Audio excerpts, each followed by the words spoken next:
شكرا يا ربي شكرا.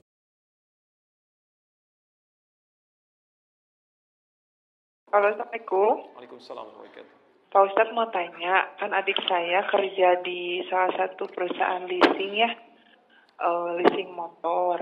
Nah itu kan riba. Terus calon suaminya juga kerja di situ sama. Saya bingung, jadi harus kayak gimana ya buat dua-duanya kan kerja di wilayah riba gitu. Apa solusinya kayak gimana? Pengennya pasti dua-duanya keluar. Cuman kalau untuk kebutuhannya kan masih bisa dipenuhinya di situ gitu. Kalau sekarang dua-duanya keluar nanti gimana nih kayaknya? Baik ya. Gitu. Adik saya menikah, kalau permintaan orang tua sih pengennya salah satu keluar atau dua-duanya keluar. Cuman untuk nyari kerja lagi kan gampang gitu. Gitu aja Pak Ustadz. Makasih. Assalamualaikum. Jazakallah khair insyaallah. Waalaikumsalam warahmatullahi wabarakatuh. Baik, mari kita lihat pelan-pelan ya. Ini persoalan selalu terkait dengan rizki. Rizki. Saya mau tanya, yang punya rizki siapa? Allah. Yang mengaturnya siapa? Ya sudah, ikuti hukum Allah.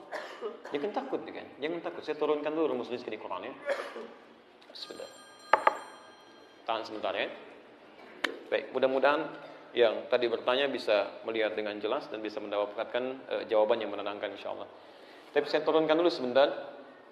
Saat manusia diciptakan, Allah sudah berjanji akan memberikan rizkinya. Quran surah ke-51 ayat ke-22, posisi paling kanan di pertengahan ke bawah sedikit.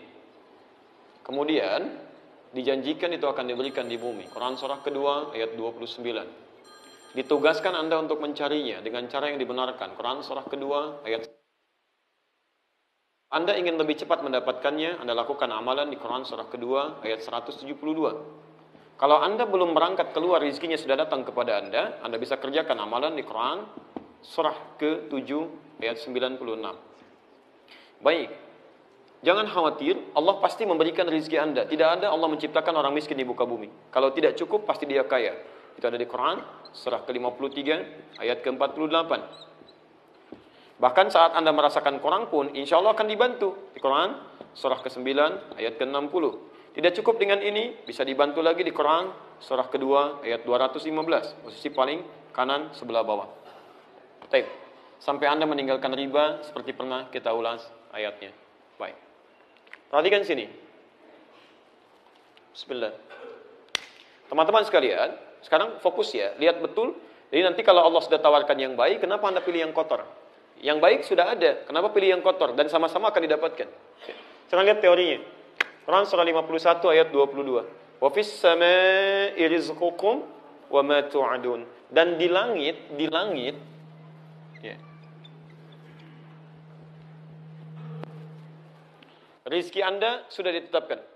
Jadi sebelum kita dilahirkan, dalam usia 4 bulan kandungan, itu Allah sudah menetapkan rizki kita. Ya. Dari mana tahunya 4 bulan kandungan? Yang paling mudah, cari hadis riwayat Al-Arba'in, nomor hadis yang keempat dari Abdullah bin Mas'ud, posisi paling kiri sebelah atas. Ya, Nabi menyampaikan, "Inna ahadakum yujma'u fi batni ummihi 40 yawman nutfah." Setiap Anda akan dibentuk di perut ibundanya 40 hari pertama berbentuk nutfah. Pertemuan antara spermatozoa dengan ovum. Thumma yakunu mithla dzalika 'alaqah. 40 hari kedua berbentuk 'alaqah, zigot yang menempel di dinding rahim. Thumma yakunu mithla dzalika mudghah. 40 hari ketiga, usia 4 bulan berbentuk mudghah. Thumma yursalu ilaihil malak. Maka diutus malaikat dalam usia 4 bulan ini, fayanfukhu fihi ruh, kemudian diperintahkan untuk meniupkan ruh, wa yu'maru bikatsbi arba'in, dan diperintahkan untuk menetapkan 4 hal. Pertama, bikatsbi rizqihi, untuk menetapkan rizkinya sampai dia meninggal. Jadi rizkinya dituliskan sebelum Anda lahir tuh, dituliskan. Makanya Allah menyampaikan, dan di langit rizki sudah ditetapkan, wa ma tu'adun, dan dijanjikan oleh Allah akan diberikan. Dan Anda lahir. Lahirnya di mana? Di bumi, gitu kan? Baik, rezekinya di mana? Di langit. Tinggal di mana? Di bumi. Bagaimana mendapatkannya? Rezekinya di langit, adanya di bumi, gitu kan? Maka muncul statement selanjutnya di Quran surah kedua, ayat 29, posisi paling kanan di sebelah bawah. Walladzi khalaqa lakum ma fil ardi jami'a. Rezeki yang di langit itu diturunkan ke bumi untuk Anda olah. Masya Allah. Hujan turun dari langit, menumbuhkan tanah-tanah yang gembur itu, tumbuh pohon-pohonan, ada buah-buahan, bisa Anda ambil. Di dalamnya ada emas, ada minyak bumi, ada tembaga, ada macam-macam. Anda olah, jadilah seperti ini. ada bangunan, ada macam-macam, ada pekerjaan, dan seterusnya.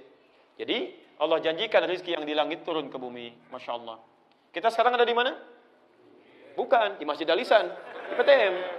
PTM, ya. Baik, Anda tinggal di PTM. Rezeki Anda misalnya turunnya di Padang. Baik. Padang di mana? Ya, di bumi juga gitu kan? Bumi juga gitu kan? Anda tinggal di PTM, rezekinya di Padang. Taib ya? Maka apa yang harus dilakukan? Taib, sementara turunnya di Padang, Anda tinggalnya di PTM. Maka yang paling logis adalah dilakukan, Anda berikhtiar, dapatkan rezeki itu kan? Anda berangkat, makanya turun ayat. Hikmahnya adalah Quran surah kedua ayat 168. Ini ikhtiarnya. Ya ayyuhan nasu, hei manusia. Jadi hukumnya, kalau di Quran disebutkan dengan kata manusia, ini hukumnya berlaku untuk umum semuanya. Baik muslim atau non-muslim. Disebutkan 241 kali dalam Al-Quran. Hei manusia, kulu mimma fil ardi. Pakai min dan ma. Lihat kalimatnya. Ya ayyuhan nas, hei manusia, kulu. Silahkan Anda cari rizki, bagian yang bisa Anda makan. Ya. Ini sistemnya menggunakan, kalau dalam bahasa Arab disebut dzikrul ba'di yuradu bihil kullu. Disebutkan sebagian, dimaksudkan keseluruhan. Kalau dalam bahasa Indonesia, sinekdok pas prototo. Ya, Pah, mau kemana? Mencari sesuap nasi. Kan bukan sesuap kan?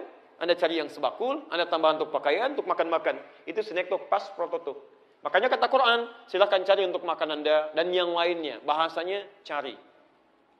Jadi kalau Anda nggak mau mencari, nggak mau ikhtiar, nggak mau kerja, susah dapat rezeki. Di pertama nggak ada kaitan dengan keimanan, terkait dengan ikhtiar kita. Anda orang soleh, masya Allah, rajin ke masjid, rajin sholat, tapi nggak pernah mau nyari rezeki, susah datang. Jangan Anda adukan kepada Allah, ya Allah, saya sholat, ya Allah, saya puasa, tapi kenapa dia nggak sholat bisa kaya? Cek, Anda kerja nggak? Pahami itu. Ya. Ini tidak mudah ya. Dulu ada 2 anak di Mesir, mahasiswa, ini berdebat masalah ini. Yang satu mengatakan Allah sudah janji, rizki di langit akan diturunkan, dijanjikan diberikan pada kita. Pasti dapat. Jadi nggak usah kerja pun pasti dapat. Kata yang satu tidak, karena diikat dengan ayat yang lain. Kamu mesti ikhtiar. Kata yang satu temannya, saya buktikan. Saya akan bersembunyi di satu tempat di masjid, dan qadar Allah di masjid itu ada muhsinin. Jadi orang yang suka ngasih makanan, donatur. Dia ngumpet di belakang tuh. Ya. Dan gak kelihatan, tutup oleh dia kan. Tayyib, begitu ngumpet di bawah meja, dia bersembunyi. Hari pertama datang muhsinin. Ya, yang ngasih makanan bagi yang itikaf. Ketika dibagikan, dia gak dapat karena ngumpet. Hari kedua dibagikan lagi. Dia gak dapat karena di belakang. Hari ketiga, yang itikaf tidak terlampau banyak. Ya. Beliau bertanya muhsininnya, ya, ilmin akhar, ada yang lain enggak? Kata DKM-nya, wallahi ma fish akhar, enggak ada yang lain. Karena dia sudah 3 hari enggak makan, lapar dia kasih kode. Dalam. Taib, kaget DKM-nya, siapa ini kan? Begitu dibuka, ada seseorang sudah kelihatan lapar karena enggak makan dalam 3 hari tadi. Akhirnya disampaikan pada orang baik tadi, muhsinin tadi, dimintakan langsung double, 2 gitu kan, 2 kotak. Dikasih pada orang ini. Begitu diberikan, teman yang pertama debat tadi datang kepada dia. Ya, dia katakan, apa saya bilang? Rizki itu mesti dicari, sekalipun dengan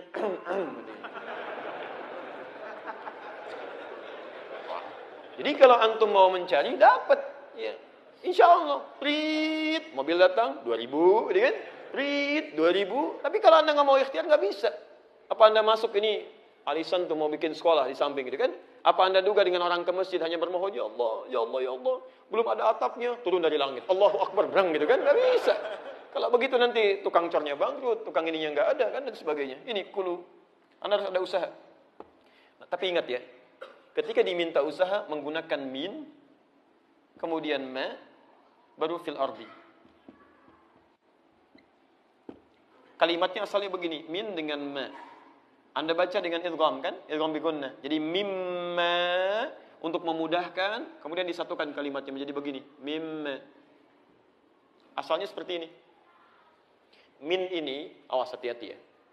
Min ini menunjukkan harfut tab'in, menunjuk pada sesuatu yang sebagian, tidak semuanya. Ma sebaliknya, ismul mausul yadullu ala amiyah.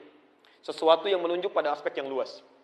Banyak. Seakan-akan Allah ingin sampaikan begini, silahkan Anda cari kerja untuk kebutuhan makan. Banyak saya sediakan di bumi, tapi jangan rakus. Jangan semua mau diambil. Cukup sebagian yang menjadikan cukup bekal Anda untuk bisa hidup dengan baik dan meraih surga Anda. Jadi kalau Anda bekerja, jangan semua ingin diambil. Ini pengen, itu pengen, ambil ini, ambil itu. Sehingga banyak kesulitan. Dari banyak waktu terbuang, ibadah tertunda, banyak yang dipikirin, kadang-kadang banyak membawa penyakit, dan Anda sendiri yang sulit. Ya, jadi silahkan, tidak dilarang kalau Anda ingin kembangkan bisnis, tapi sekiranya jangan ada sifat serakah untuk mengambil semuanya. Ya, seseorang yang selalu menginginkan semuanya begini, dia tidak akan meraih apapun. Nol. Ya, jelas sampai sini? Tayyib. Jadi ini caranya, silahkan dapatkan halalan tayyiban dengan cara, nah ini poinnya, halal tayyib. Jadi Allah sudah turunkan yang halal, halal dan tayyib terbaik. Apa lawannya halal? Haram. Ya. Jadi ketika Anda memilih yang halal, saat bersamaan akan ada bisikan untuk mencari yang haram. Itu yang bisikin setan. Makanya setelah kalimatnya sampai sini, ada ayat ini diteruskan, wala tattabi'u khutuwatis syaitan. Jangan pernah ikuti langkah-langkah dan jebakan setan. Apa? Bagaimana cara dia mengajak? Lawan daripada ini. Karena saat Anda bekerja, ya ada tawaran pada yang halal, saat bersamaan setan bawa yang haram. Ya, ini pasti fitrahnya begini. Kalau Anda nggak percaya silakan. Saat Anda akan bekerja, selalu ada seperti itu. Tawaran halal, tawaran haram. Kalau Allah sudah tawarkan yang halal, kenapa Anda ambil yang haram? Ya, dan dapatnya segitu juga. Jangan dikirakan beda ya. Saat Anda akan dilahirkan, ditetapkan oleh Allah rizkinya. Tapi dirahasiakan. Misal, rizki Anda 1 miliar, 1 M. Anda mau cari dengan yang halal, atau dengan cara yang haram, dapatnya segini juga. Nggak akan lebih. Nggak akan lebih. Ya, cuma barangkali Anda merasa, oh, dapat banyak nih. Kalau korupsi dapatnya banyak, langsung 500 juta. Masya Allah, dengan cara yang halal pun, sama dapatnya segitu. Cuman Allah tidak berikan beban bagi Anda, disimpan oleh Allah. Begitu butuh, kasih. Sehingga Anda nggak banyak mikir. Lebih mudah. Masya Allah, saya tanya begini ya. Anda pengen uang 1 miliar, dipegang di tangan kalian. Atau dikasih yang sama 1 miliar, tapi ditahan oleh Allah. Setiap butuh, kasih. Setiap butuh, kasih. Pilih yang mana? Dalam prakteknya ingin kelihatan. Ingin turun, dihitung. Masya Allah. Begitu ada 1 miliar, tempatnya di mana ya? Oh iya, berangkas, beli berangkas. Masya Allah, begitu disimpan di situ. Berkurang nggak? Cek dulu deh. Cek, Masya Allah. Mau tidur ngecek dulu, gitu kan? Hitung lagi. Sampai subuh, tahajud nggak? Subuh kesiangan, gitu kan? Ini banyak yang dipikirin. Banyak, gitu kan? Jadi jangan diduga kalau Anda mencari dengan cara yang halal, kekurangan rezeki. Tidak, nggak ada yang kurang. Minimal kalau nggak kaya, Anda cukup. Quran surah ke-53 ayat 48. Ya, huwallazi aw annahu huwa aghna wa aqna. Dialah Allah yang menjadikan Anda kaya atau cukup. Enggak ada yang miskin. Ya, burung saja, tahu burung? Halo, tahu burung? Nah, jangan katakan wallahu a'lam. Burung keluar cuma pagi, pulang sore, rezekinya cukup. Burung tidak dihisab, keluar pagi, pulang sore, rezekinya dapat. Anda yang dihisab, berangkat gelap, pulang gelap, kerja capek, masa masih kurang juga? Ya, Allah sudah statementnya, wa annahu wa aghna wa aqna. Kalau enggak dijadikan kaya, Anda cukup, enggak ada yang miskin. Yang miskin itu yang selalu merasa tidak cukup. Merasa tidak cukup. Saking sayangnya Allah dikeluarkan dari kemiskinan. Turunkan zakat, Quran surah 9 ayat ke-60. Masih kurang dengan infak, Quran surah kedua ayat 215. Masih kurang dengan sedekah.